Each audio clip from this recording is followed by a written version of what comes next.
जनाब कारी साहब।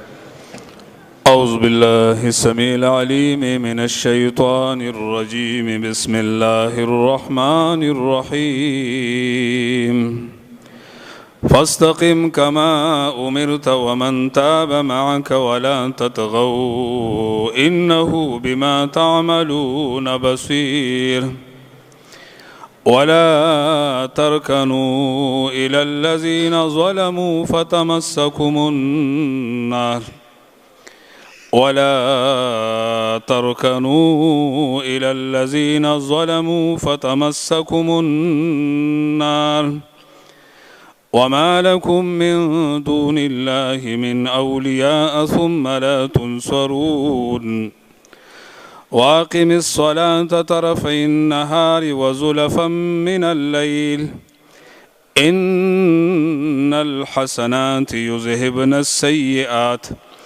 ज़ालिक ज़िक्रा लिज़्ज़ाकिरीन वस्बिर फ़इन्नल्लाह ला युज़ीअु अज्रल मुहसिनीन फ़लौला कान मिनल क़ुरूनि मिन क़ब्लिकुम उलू बक़िय्यतिन यनहौना अनिल फ़साद इल्ला क़लीलन मिनहुम वत्तबअल्लज़ीना ज़लमू मा उत्रिफू फ़ीहि वमा कानू मुजरिमीन आमन्तु बिल्लाहि सदक़ल्लाहुल अज़ीम। अल्लाह की मदद से शुरू जो बड़ा मेहरबान निहायत रहम वाला है। इरशाद है, ठीक ठीक राह रास्त पर साबित कदम रहो जैसा कि तुम्हें हुक्म दिया गया है, और बंदगी की हद से तजावुज़ न करो। जो कुछ तुम कर रहे हो उस पर तुम्हारा रब निगाह रखता है। इन जालिमों की तरफ से ज़रा न झुकना, वरना जहन्नम की लपेट में आ जाओगे और तुम्हें कोई सरपरस्त नहीं मिलेगा जो खुदा से तुम्हें बचा सके, और कहीं से तुमको मदद नहीं पहुँचेगी। और देखो, नमाज कायम करो दिन के दोनों सिरों पर और कुछ रात गुजरने पर। दर हकीकत नेकियां बुराइयों को दूर कर देती है। ये एक याद दहानी है उन लोगों के लिए जो खुदा को याद रखने वाले हैं और सब्र कर। अल्लाह नेकी करने वालों का अजर कभी ज़ाया नहीं करता। फिर क्यों न उन कौमों पर जो तुम से पहले गुजर चुकी है ऐसे अहले खैर मौजूद रहे जो लोगों को ज़मीन में फसाद बर्पा करने से रोकते। ऐसे लोग निकले भी तो बहुत कम, जिनको हमने इन कौमों में बचा लिया। वरना जालिम लोग तो उन्हीं मज़ों के पीछे पड़े रहे जिनके सामान उन्हें फरमानरवानी के साथ दिए गए थे, और वो मुजरिम बनकर रहे। व आखिर दावाना अनिल हम्दुलिल्लाहि रब्बिल आलमीन। जज़ाकल्लाह जी। बिस्मिल्लाहिर्रहमानिर्रहीम। जी कुंडी साहब, अहमद कुंडी साहब का माइक ऑन करें। शुक्रिया स्पीकर साहब। मेरी तो गुजारिश होगी स्पीकर साहब, अगर हम थोड़ा सा बिजनेस को सस्पेंड करके वही लॉ एंड ऑर्डर की सिचुएशन पे जो डिस्कशन आपने कल शुरू करवाई है, और आज हमारी बड़ी मुफस्सल एक मीटिंग हुई है, तमाम हमारे कोलीग्स उसमें शामिल थे, तो मेरे ख्याल में उसको हम मज़ीद आगे लेकर चले जाएं, तो क्योंकि वक्त भी काफ़ी कम है और आज इसी के ऊपर डिस्कस करके तो खैर एजेंडा को नेक्स्ट उसमें रख लें। ठीक है, मैं लीव एप्लीकेशन ले लेता हूँ, और मेरा ख्याल है किसी को इस पर एतराज़ है अगर हम लॉ एंड ऑर्डर पे बात कर लें तो ठीक है। लीव एप्लीकेशन जी, जनाब अमजद अली ख़ान स्पेशल असिस्टेंट बराए CM आज के लिए, जनाब अब्दुल करीम ख़ान स्पेशल असिस्टेंट बराए CM आज के लिए, जनाब जलाल ख़ान MP आज के लिए, जनाब मुश्ताक अहमद गनी साहब MP आज के लिए, जनाब करामतुल्लाह ख़ान MP आज के लिए, जनाब फ़तेहुल मुल्क नासिर MP आज के लिए, जनाब Mohammad Sohail Afridi special assistant to CM 4 योम 31 दिसंबर 2024 था 3 जनवरी 2025, जनाब तारिक महमूद आरियानी साहब MP आज के लिए, जनाब रियाज ख़ान MP आज के लिए, जनाब लायक मोहम्मद ख़ान MP आज के लिए, जनाब जायद चंद मशीर बराए CM आज के लिए, जनाब फ़खर जहाँ पीर फ़खर जहाँ साहब सूबाई वज़ीर आज के लिए। Is it the desire of the house that the leave may be granted? Eyes have it, the leave is granted. मैं स्पीकर गैलरी में बैठी हुई अपनी बहनों को मानसरा से जो इस इजलास को देखने के लिए आई, उनको हाउस में खुश आमदेद कहता हूँ। जी कुंडी साहब। शुक्रिया स्पीकर साहब, मैं आपका बेहद मशकूर हूँ जो हमने गुजारिश की आपसे। कल भी काफ़ी हमारे मुअज़्ज़ज़ अरकान ने बात की और आपने जिस तरीके से आज आईजी साहब को बुला के उनसे प्रेजेंटेशन ली और हमारी कमोबेश एक 3 घंटे की मुफस्सल गुफ्तगू रही इस खैबर पख्तूनख्वा के हवाले से, और जो हमारे कोलीग नहीं थे वो भी आज बैठे हैं, मेरे मीडिया के साथी भी बैठे हुए हैं, और हमारी गुफ्तगू का महवर यही था स्पीकर साहब, कल भी और आज भी। मैं ज़ाती तौर पे जब अपने हलके में जाता हूं तो अभी मुझसे लोग तरक्याती स्कीमों की डिमांड नहीं करते। वो रिवायती सियासत जिसमें हमसे लोग कानून साजी की बात करते थे, जिसमें हमसे वाटर सप्लाई स्कीम की डिमांड करते थे, जिसमें बिजली खंबे ट्रांसफार्मर की डिमांड करते थे, आज सिर्फ वो एक वन लाइनर हमसे पूछते हैं, जो हमारी जिंदगी का तहफ़्फ़ुज़ कौन देगा। और शायद मैं अगर गलत ना हूं तो ये सवाल गालिबन हर हमारे इस ऐवान में बैठे हुए मुअज़्ज़ज़ मेंबरान से हो रहा है। खैबर पख्तूनख्वा की 4 करोड़ लोग इस ऐवान की तरफ देख रहे हैं, जो हमारी जिंदगी का तहफ़्फ़ुज़ किस तरीके से रियासत की जो जिम्मेदारी है वो पूरी की जाएगी। जनाब स्पीकर, हमें अपनी कारकर्दगी को भी देखना पड़ेगा, और ये ऐवान जिसको हम कहते हैं बालादस्त है, इसकी बालादस्ती को और इसकी अथॉरिटी को आप being a custodian of the house, इसको आपको एक्सरसाइज कराना पड़ेगा।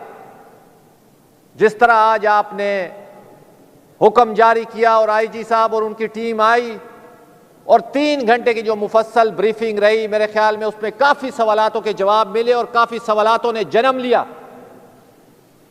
और जिस मुदब्बराना तरीके से और हिकमत के साथ आपने इस मीटिंग को आगे भी टू बी कंटिन्यूड किया और कहा जो मतलब है लेज़ान होगा, ताकि हमें इस सवाल का जवाब जो हमारी रियासत खैबर पख्तूनख्वा के लोगों की ज़िंदगी का तहफ़्फ़ुज़ किस तरह यकीनी बनाएगी।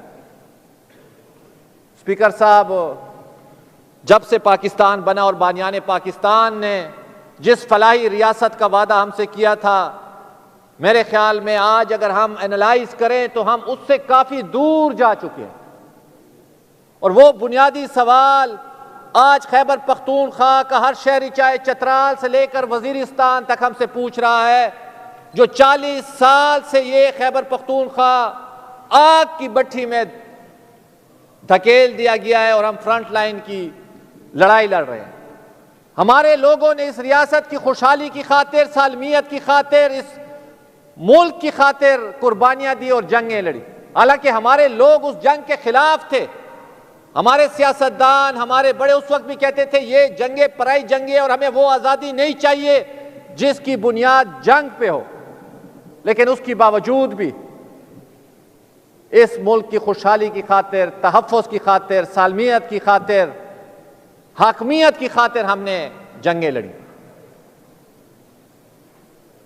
लेकिन मैं आज इस ऐवान से सवाल करता हूं स्पीकर साहब, पहले भी हम ये सवाल करते रहे हैं, पार्टी सियासत से बालातर होकर हमें आज सोचना पड़ेगा, आखिर ये मुसल्ला लोग, मैंने पिछली दफा भी यही बात बार बार की, चाहे जो भी जमात के लोग इसको लाए, चाहे जिस इदारे के लोगों ने भी इसको सपोर्ट किया, हमें बैठना पड़ेगा। और मेरी तजवीज़ थी ट्रुथ एंड रिकंसिलिएशन की, आए उन हकीकतों की तरफ जाएं जो ये मुसल्ला लोग, जब एक ऑपरेशन के नाम पे इन इलाकों को साफ किया गया था, उसके बाद ये मुसल्ला लोग कौन लाए, किन की सपोर्ट से ये दोबारा आबाद हुए और किन लोगों ने इनकी आबादकारी की एग्रीमेंट किए थे। जनाब स्पीकर, जब तक उनको कटहरे में नहीं लाया जाएगा ये मसला हल नहीं होगा।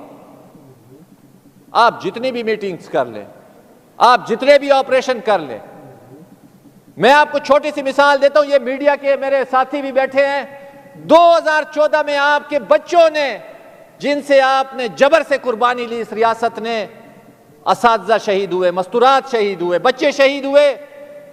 और इस रियासत के हर इदारे ने यहां पेशावर में बैठ के यह फैसला किया था, नेशनल एक्शन प्लान। मेरे ख्याल में वो नेशनल एक्शन प्लान नहीं था, बल्कि उसका नाम था नो एक्शन प्लान। किधर है आपका वो 2014 का नेशनल एक्शन प्लान जिसमें तमाम सियासी जमातें शामिल थी और आपने कहा था हम रिट ऑफ द गवर्नमेंट को इंश्योर कराएंगे, अगर रिवायती तौर पे अदलिया में वो केसेस मंतकी इंजाम तक नहीं पहुंचे आपने मिलिट्री कोर्ट्स बना दी।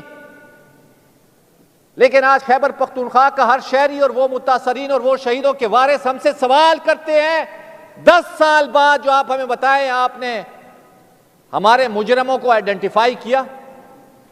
जनाब स्पीकर, अगर इस पे बात करें तो बहुत लंबी जाएगी, बहुत लंबी मुफस्सल बात हो सकती है। इस मुल्क में कानून की हाकमियत की ना होने की वजह से मैं तो पहले भी 24 वजीर आज़मों की कहानी आपके सामने गोश गुजार कर चुका हूं।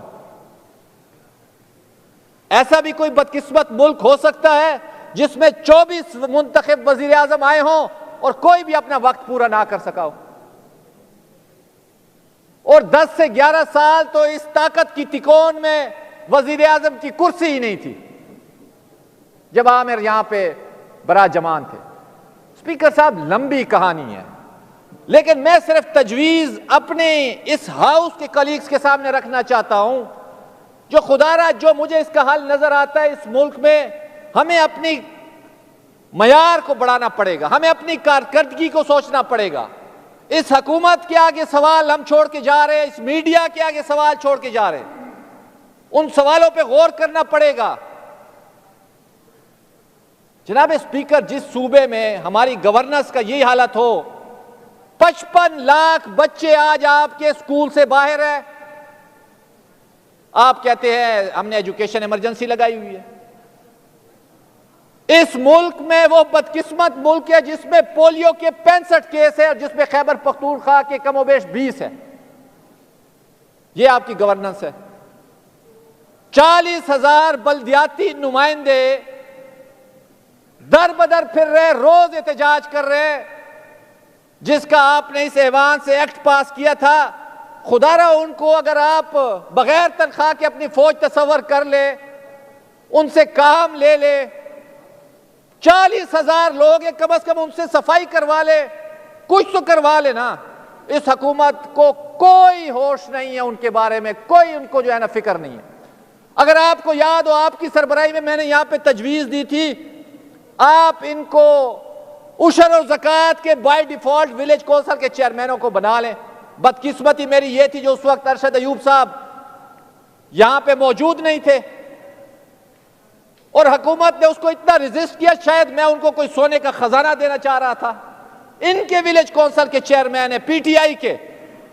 इतनी भी बदकिस्मती होगी स्पीकर साहब, मुझे बताएं, हमें अपने गरेबान में भी देखना पड़ेगा। अगर हम किसी और पे सवाल करेंगे हमारी गवर्नेंस की क्या कारकर्दगी है, बीइंग लेजिस्लेटर हम क्या कर रहे हैं। 15 साल से आपके डिस्ट्रिक्ट गवर्नमेंट का ऑडिट नहीं हुआ स्पीकर साहब, 15 साल से। हम दूसरों को तो तनकीद करते हैं जो भाई इसको ठीक होना चाहिए, कि हम क्या कर रहे हैं। ये वो सवालात है जो इस सूबाई हुकूमत के आगे हम छोड़ के जा रहे हैं और हमें तवक्को है, जो हम हमेशा इनको निशानदेही करते हैं, खुदारा इन चीजों की तरफ आप गोश्त गुजार करें। वो 55 लाख चिल्ड्रन जो आउट ऑफ स्कूल है, 19 इल्मी दरसगाहों में हमारे वीसी नहीं है। इख्तियार लेने पे तो आप तुले हुए हैं, जो हमें सारा इख्तियार दे दो, लेकिन जो इख्तियार आपके पास है उस डोमेन में आप क्या कर रहे हैं। स्पीकर साहब, आज भी ये मीटिंग में डिस्कस हुआ, 1% ऑफ द एनएफसी हम वॉर ऑन टेरर जो हमें हमारी सूबाई हुकूमत को मिलता है। मेरा सवाल आज भी तारीख का हिस्सा है, 14 सालों में हमें 500 अरब रुपए मिले, 500 अरब रुपए वॉर ऑन टेरर। हम मानते हैं ये सूबाई हुकूमत का डोमेन है, वो जहां पे उसको इस्तेमाल करना चाहे करे, लेकिन आपने अपनी पुलिस को खड़ा करने में क्या किरदार अदा किया। आप बताएं, उस 500 अरब में आपने उनको कितना पैसा दिया। आज वो पुलिस जिसके फराइज में सिर्फ पुलिसिंग शामिल थी, आज आप उसको दहशतगर्दों के खिलाफ लड़ा रहे हैं। सबसे कम तनख्वाह खैबर पख्तूनख्वा की पुलिस की है स्पीकर साहब।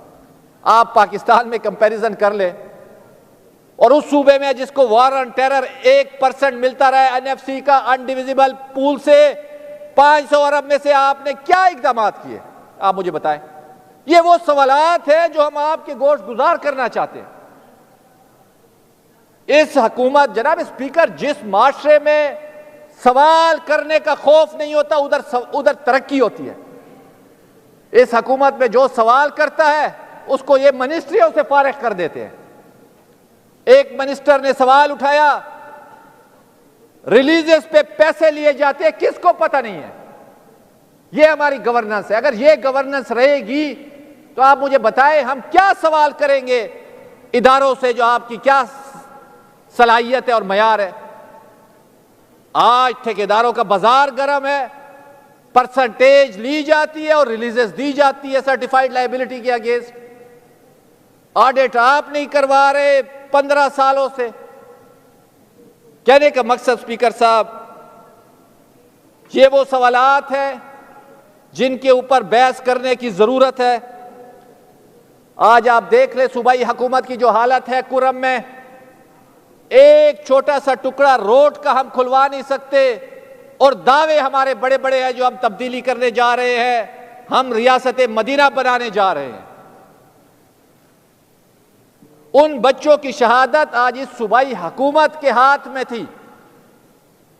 ये सूबाई हुकूमत जिम्मेदार, जनाब स्पीकर। जो लोग तो कहते हैं ये जमीनी तनाजा है, कुछ लोग कहते हैं ये फिरका वराना मामला है। मैं तो ये गोश गुजार करूंगा, ये इंसानी अलमिया है, इंसानी अलमिया। 9 मौलूद बच्चे खुराक की कमी की वजह से और दवाइयों की कमी की वजह से वहां शहीद हुए। गवर्नमेंट की रिट नहीं थी, क्योंकि गवर्नमेंट जो थी उसकी तवानाइयां कहीं और इस्तेमाल हो रही थी। खुदारा, हमने पहले भी इनको कहा, ये सूबा, जनाब स्पीकर, मैंने आपको मसाइल सामने रख दिए हैं, इस सूबे पे रहम करे। आज 4 करोड़ लोग हमसे ये पूछते हैं जो हमारी जिंदगी की जमानत कौन देगा। हमारा सूबा तशद्दुद करके, टीयर गैस खरीद के, गने खरीद के इस्लामाबाद पे चढ़ाई कर रहे हैं। जनाब स्पीकर, हमें इख्तिलाफ राय के आदाब भी बनाने पड़ेंगे। इसके बगैर ये सियासत जिस तरीके से करने जा रहे हैं, ये बड़ी पुरतशद्दुद है और इसका इंजाम खैबर पख्तूनख्वा के लोग भुगतेंगे। ये मेरी तजावीज़ है स्पीकर साहब। मैं आखिर में यही कहूँगा, हमें हमेशा आपकी इस कुर्सी से रिलीफ की तवक्को रही है, और हमने जब भी इज्तिमाइयत की बुनियाद पे फैसले किए हैं, अल्हम्दुलिल्लाह उनके नतीजे आपके सामने हैं। और जिस तरीके से लॉ एंड ऑर्डर के ऊपर आज आप देख लें, कुर्रम में आग लगी हुई है। आज हमारे कल 2-3 दिनों के वाकयात आप देख लें, डी खान की पुलिस के साथी शहीद हुए, द्राबन चेक पोस्ट में लोग शहीद हुए, बनू में शहीद हुए, लकी में लोग शहीद हो रहे हैं, हमारे सिक्योरिटी फोर्सेस के लोग शहीद हो रहे हैं। और इसी वर्किंग रिलेशन में रह के ही हमने काम करना है स्पीकर साहब। मैं आखिर में आपको यही तजावीज़ दूंगा, जिस तरीके से आपने टेकअप किया लॉ एंड ऑर्डर के सिचुएशन के ऊपर, यह सिलसिला मंतकी इंजाम तक पहुंचना चाहिए। एक हमें कमेटी इस हाउस में रूल्स में तरमीम करनी चाहिए। जनाब स्पीकर, इस सूबे का सबसे बड़ा मसला वन लाइनर इस टाइम सिक्योरिटी है। मैं तो तजवीज़ दूंगा ये तमाम हाउस से आप कंसेंसस कर लें, आप अपने रूल्स ऑफ बिजनेस में, क्योंकि ये मसला आपका सालों साल रहेगा। सिक्योरिटी कमेटी के नाम पे एक स्टैंडिंग कमेटी बनाई जाए, जिसमें तमाम सिक्योरिटी के इदारों को पाबंद किया जाए। वो कोई भी काम करे, कोई भी अमल करेगी, वो उस स्टैंडिंग कमेटी के आगे आके उससे बाकायदा कंसल्ट लेगी। ये मैं आपको तजवीज़ दे जा रहा हूं, और मुझे उम्मीद है जो इस हाउस में मुझसे बेहतर लोग अपने कलेक्टिव विजडम से इस सिक्योरिटी के हवाले से तजावीज़ देंगे, और हम इंशाअल्लाह ताला खैबर पख्तूनख्वा के लोगों को तहफ़्फ़ुज़ दिलाने में कामयाब होंगे। मैं आखिर में आपका मशकूर हूँ जो आपने मुझ नाचीज़ को ये वक्त दिया और मेरी राय का एहतराम किया। शुक्रिया। बहुत शुक्रिया। कुंडी साहब, आपने दो नुक्ते उठाए हैं। एक तो सिक्योरिटी के हवाले से आपने एक कमेटी की बात की है। वैसे भी पिछली मरतबा भी हमने रूल ऑफ बिज़नेस पे काफ़ी काम किया था, अभी फिर उसको रिव्यू करने जा रहे हैं। मेरा ख्याल है आप उस कमेटी में मौजूद हैं, तो फिर उसमें हम तरमीम ले आएंगे और इंशाअल्लाह ताला ये नई कमेटी हम इंडक्ट कर देंगे इसी हाउस की अप्रूवल के साथ। और दूसरा, जनाब honourable minister for local government Arshad Ayub Khan साहब, ये कुंडी साहब ने पॉइंट आउट किया कि जी 15 साल से डिस्ट्रिक्ट गवर्नमेंट का जो ऑडिट जो है वो पेंडिंग है।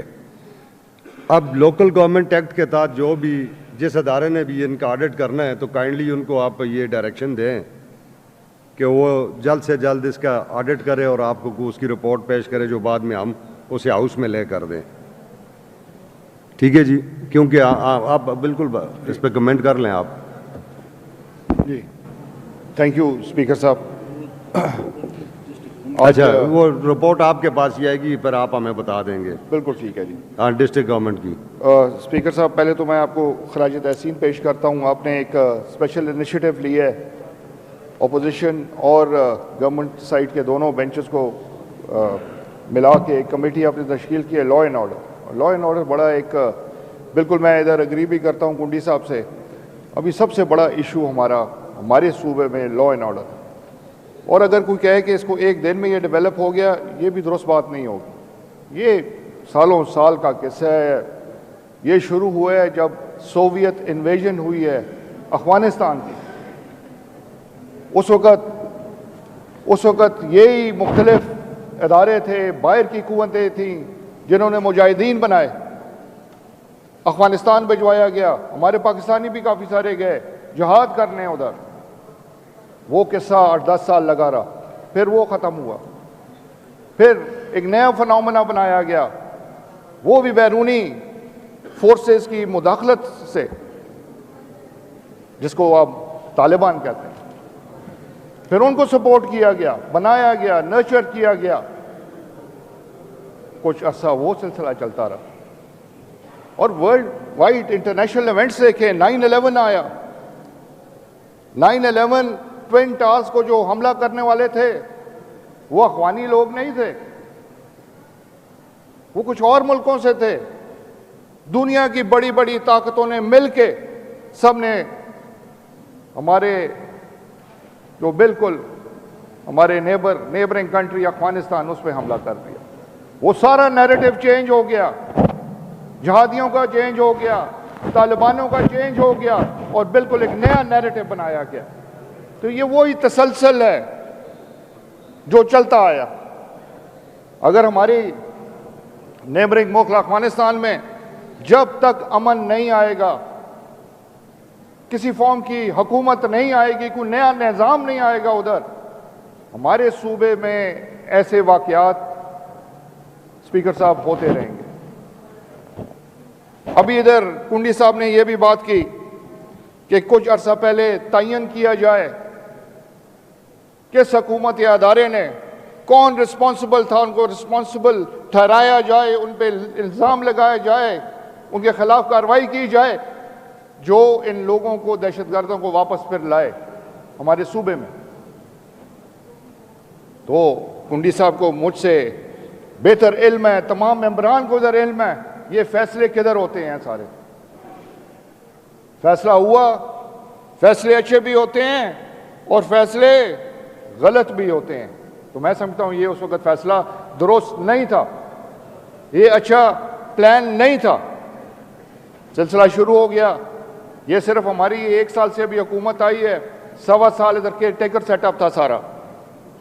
उसमें तमाम हमारे जो अपोजिशन के मेंबरान बैठे हैं, इनकी पार्टीज के नुमाइंदे थे, काबीना में थे, चीफ मिनिस्टर्स थे। हुकूमत चलाई उन्होंने, प्रॉपर हुकूमत चलाई, हालांकि इनका मैंडेट भी नहीं था।